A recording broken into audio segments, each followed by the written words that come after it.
¿Cómo se puede llegar a comprender que yo soy un alma? ¿Cómo dejar de identificarse con el cuerpo físico? He visto que muchas personas que han sobrevivido a una muerte clínica lo consiguen. ¿Es realmente la única manera? No es la única. Es quizás la manera más extrema, pero afortunadamente no es la única. Y para que tengamos esta sensación más o menos regular y aguda de que yo soy un alma distinta del cuerpo, es necesario fortalecer el alma. Para eso existe la práctica espiritual, que constantemente bombardea el alma con conocimiento espiritual, con energía espiritual. Por eso el alma se despierta, se encuentra en un estado de alerta, despierta. Y toda esta filosofía, esta teoría de la que hemos hablado, se convierte para ella en una experiencia más o menos consciente o realizada. Por lo tanto, no es necesario salir del cuerpo durante la muerte clínica, sufrir allí algún accidente o algo por el estilo. Es decir, si una persona practica la vida espiritual, es decir, se alimenta constantemente el alma con energía espiritual, entonces este estado siempre está más o menos presente en ella. Pero hay una sutileza y es que mientras sigamos estando en el cuerpo físico no podemos ignorarlo y por eso, incluso si vivo una vida espiritual, sigo viviendo una doble vida. De todos modos, porque al fin y al cabo tengo que satisfacer las necesidades del cuerpo físico, ¿entiendes? Es decir, la alimentación, el sueño, etcétera. No puedo ignorar todas esas cosas. Por ejemplo, hasta cierto punto seguiré identificándome con este cuerpo. Sentiré dolor, sentiré, por ejemplo, la presión atmosférica, los cambios de temperatura, sentiré todo eso y por lo tanto también experimentaré cierto confort o incomodidad a nivel del cuerpo físico mientras esté en el cuerpo físico. Aunque teóricamente entiendo que no soy eso, incluso tengo cierta experiencia práctica de que no soy este cuerpo. Por eso, mientras sigamos juntos, el cuerpo físico, el cuerpo sutil y el alma, la persona seguirá experimentando ciertas influencias, ondas de influencia de su mente material, de su ego. Si le dicen algo ofensivo, se ofende. Esta es una manifestación del ego falso. Aunque digamos al cabo de un minuto se calma y comprende, sí, todo está en una tontería, es como si mi ego falso hubiera entrado en acción. Sí, como cuando, por ejemplo, una luz brillante te da en los ojos, lo quieras o no, la pupila se te contrae, ¿verdad? Y si entras, por ejemplo, en una habitación oscura, al contrario, se dilata. Es decir, son reacciones que no podemos controlar. Lo mismo ocurre cuando se produce una situación conflictiva, y así sucesivamente. Las personas, como se suele decir, se ven envueltas en una especie de guna de pasión e ignorante. Se pelean, se ofenden y luego empiezan a comprender, bueno, simplemente me vi envuelto en una cadena de reacciones psíquicas y esto es lo que pasó. Por ejemplo, una persona resbala en invierno en una colina y sale volando. Es decir, ya se da cuenta de que está volando, pero no puede hacer nada al respecto, porque existe la inercia. Hasta que no llegue al fondo, no podrá hacer nada, ¿entiendes? Por eso, periódicamente nos vemos envueltos en este tipo de reacciones en cadena, que están relacionadas con la actividad de nuestro cuerpo sutil, nuestro cuerpo físico, y que nos influyen. Por eso, si una persona se encuentra en un nivel bastante alto de autoconciencia, es decir, si comprende su diferencia entre el cuerpo físico y el cuerpo sutil, de todos modos, periódicamente se verá abrumada por algunos estados emocionales o físicos incontrolables. Pero si tiene un nivel suficientemente alto de cultura espiritual, no se identifica en absoluto con ello, por lo que si esto le afecta es mínimamente. Propongo hablar de todo lo que hemos discutido hasta ahora desde un punto de vista empírico, es decir, no es necesario demostrar que el ser humano tiene una especie de envoltura burda, es evidente, se ve a simple vista. ¿Hay algún indicio de que el cuerpo sutil del que hemos hablado también existe? Quizás hay alguna prueba que confirme realmente que hay una capa sutil, además de la burda. Cuando hablamos de pruebas, hay que aclarar qué tipo de pruebas se aceptan, porque según los Vedas hay muchos tipos diferentes de pruebas, pero se reducen a tres principales. El primero es lo que se denomina empírico, la percepción sensorial empírica, o como se denomina en los Vedas, pratyaksha, es decir, lo que veo literalmente con mis ojos o puedo sentir con mis sentidos. El segundo tipo de pruebas es la lógica, los razonamientos lógicos determinados. Y el tercer tipo de prueba es Shabda, los testimonios de la máxima autoridad, que aceptamos como verdaderos. Esto es, en aquellos casos en los que nos referimos a temas que superan nuestra experiencia empírica, es decir, aquello que no puedo investigar empíricamente. Supongamos que hablamos de Dios, ¿no? Pero ¿qué prueba directa de Dios puede haber? Ninguna. Porque cuando queremos demostrar la existencia de Dios, demostrar significa mostrar. Y yo solo puedo demostrar lo que está en mi poder. Supongamos que puedo mostrar algo, algún objeto que poseo, ¿no? Es decir, digo, mirad, pues lo muestro, ¿lo veis? Sí. Pero no puedo presentar ni mostrar a Dios de esta manera, porque Él está por encima de mí. Y por eso cuando hablamos de pruebas empíricas y lógicas, todo esto se refiere solo a aquellos objetos, cosas o fenómenos que están bajo nuestro control. Todo lo que está por encima de nosotros no podemos demostrarlo con la empiria y la lógica. Aquí solo existen pruebas indirectas, solo pruebas indirectas.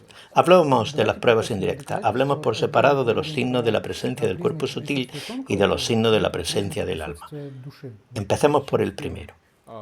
Es muy sencillo. Supongamos que en la ciencia médica moderna hace tiempo que se ha acuñado el término psicosomática, que significa que ciertos procesos psíquicos que experimenta una persona con respecto a algo emocionalmente influyen en su fisiología.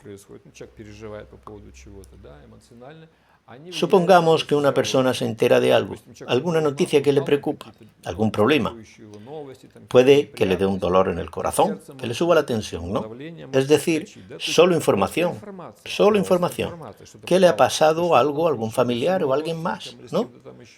Y ahí está él preocupándose por dentro. Es decir, desde el punto de vista fisiológico parece que no pasa nada, solo le ha llegado cierta información. Pero en nuestro cuerpo sutil, en la mente, que es emocional, como hemos descubierto que tiene emociones, es una persona o algún objeto. Supongamos que te llama el banco y te dice, el interés de tu préstamo es tal y tal. Tú respondes, pero yo no he pedido ningún préstamo. Eso significa que alguien lo ha pedido en tu nombre. Y tú empiezas a preocuparte por ello, ¿verdad? Y de repente te sube la tensión, te late fuerte el corazón y te pones pálido. O al contrario, sudas y te sonrojas. Es decir, todo esto muestra la influencia de la información sutil en las cosas externas y que los cambios se producen principalmente de lo sutil a lo brutal. Supongamos que una persona simplemente cambia de humor o se pone nerviosa y ya tiene, por ejemplo, problemas de presión arterial o de otro tipo. Esto es una prueba indirecta de que estos flujos de información o algún tipo de intercambio emocional, cosas sutiles, pueden influir en nuestra fisiología. Es decir, no hay mucho que demostrar aquí. Más o menos todo el mundo ha tenido alguna experiencia así, ¿verdad? Cuando una persona está nerviosa antes de un examen, ¿no? Tiene que ir al baño con frecuencia porque está nerviosa. Es decir, tiene tensión en el sistema nervioso. Es decir, todo el mundo ha pasado por eso. Probablemente haya oído que hay diferentes aparatos que supuestamente registran el color del aura y sus dimensiones. ¿Esto es cierto o no? Sí, existe la llamada cámara Kirlian o la fotografía Kirlian. En su momento, nunca me sumergí profundamente en estos temas desde el punto de vista técnico, pero recuerdo que mi padre, que se dedicaba de forma bastante profesional a la acupuntura, que es medicina china, a la acupuntura. Él también tenía un aparato, probablemente era de la segunda mitad de los años 90. Junto con sus amigos e ingenieros, desarrolló un aparato que se llamaba charcometría, es decir, las chakras. Según una de las versiones, se proyecta en la mano, en la palma, y él, con una especie de sonda eléctrica, tomaba lecturas aquí, aquí, aquí, y en su pantalla se reflejaban todos estos datos.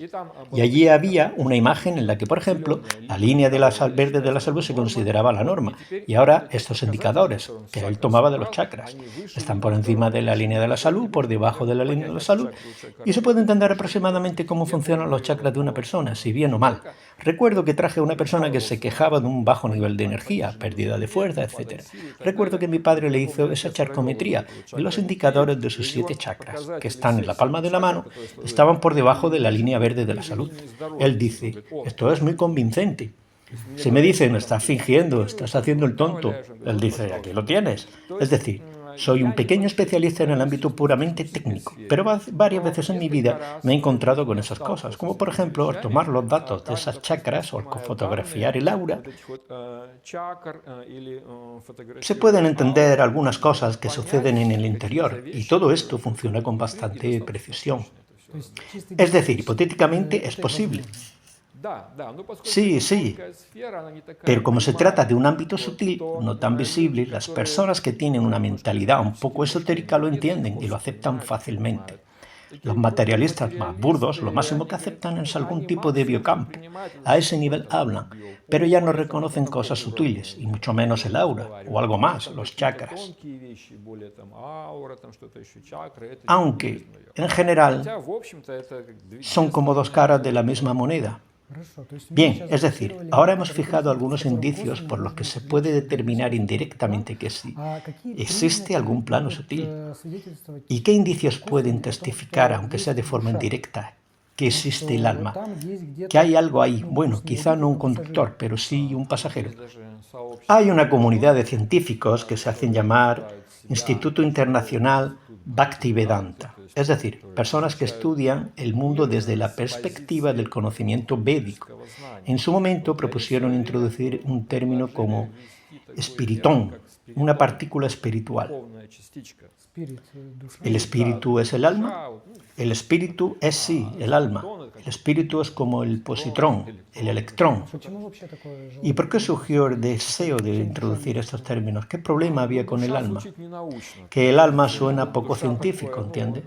Alma es una palabra muy común, popular, ¿no? Y espiritrón ya entra en una especie de serie semántica con todos esos tampositrones, sincofocitrones, electrones y demás, es decir, puramente por su sonido. Quizás ahora no pueda reproducir todos estos rasgos, pero nombraré los que recuerdo. Supongamos que tenemos un simple mecanismo, por ejemplo, un coche que se mueve, ¿no? Y tenemos a un ser humano. Entonces son muy parecidos en muchos aspectos, ¿no? Los coches y los seres humanos son muy parecidos en muchos aspectos. Ya existen algunos sistemas, e incluso ahora, por ejemplo, hay coches sin conductor, ¿no? Ya se están preparando para poner en marcha taxis sin conductor, etcétera, ¿no? Es decir, parece que un coche sin conductor no se diferencia en nada de un coche con una persona dentro. Quizás sea incluso más fiable en algunos aspectos. No hay factor humano. La persona puede quedar dormida, distraída o algo así. En ese sentido, el coche puede ser incluso más fiable, pero ¿cuál es la diferencia fundamental? En que el ser humano, es decir, el cuerpo físico, como un coche en cuyo interior se encuentra este espíritu, es un ser vivo, y una de sus características es que puede reproducirse, puede crear seres similares a él, mientras que este coche no puede crear seres similares a él. Si el coche se estropea, hay que comprar otro nuevo, ¿lo entiendes? Por otra parte, antes de morir, el ser humano suele dejar algún tipo de herencia a la siguiente generación. Por lo tanto, la tendencia a reproducirse suele ser lo primero. Otro aspecto es que cuando crece algún objeto físico, supongamos que un cristal de sal crece, aumenta su tamaño, si se coloca en el agua seguirá creciendo, y cuando crece simplemente una formación física o química, simplemente aumenta de tamaño. Pero cuando crece una persona, significa que se abre la conciencia. Es decir, un niño pequeño entiende poco, luego crece, razona mejor, comprende. Es decir, el crecimiento de un organismo vivo en el que hay un alma, espiritón, y en el que no hay apertura de la conciencia, en un caso está presente y en otro no. Otro punto es que un mecanismo o un objeto material, por ejemplo, que carece de conciencia, si lo golpeamos, no tiene reflejos defensivos. Es decir, supongamos que puede simplemente patear una pelota o un ladrillo. Por su parte, no habrá ninguna reacción. No dirá, ¡ay, me duele, no me pegues! Ni gritará, ¡ayuda, sálvame! Pero si empiezas a amenazar a un ser vivo, es decir, a un cuerpo físico, dentro del cual hay un espíritu alma, ese ser vivo huirá para salvarse, o se defenderá de alguna manera, o se protegerá de alguna manera, es decir, se activará su instinto de supervivencia. ¿Por qué? Porque el alma posee la propiedad de la eternidad, sat, es eterna. Y por eso, cuando se encuentra dentro del cuerpo físico, no comprende su eternidad. Pero la comprensión inconsciente de la eternidad se manifiesta precisamente en el hecho de que intenta salvarse a sí misma. Son cosas empíricas, es decir, se puede sentir el alma invisible observando al menos estos tres momentos, ¿no? Comprender que no se trata simplemente de una formación física, sino que hay algo de otra naturaleza.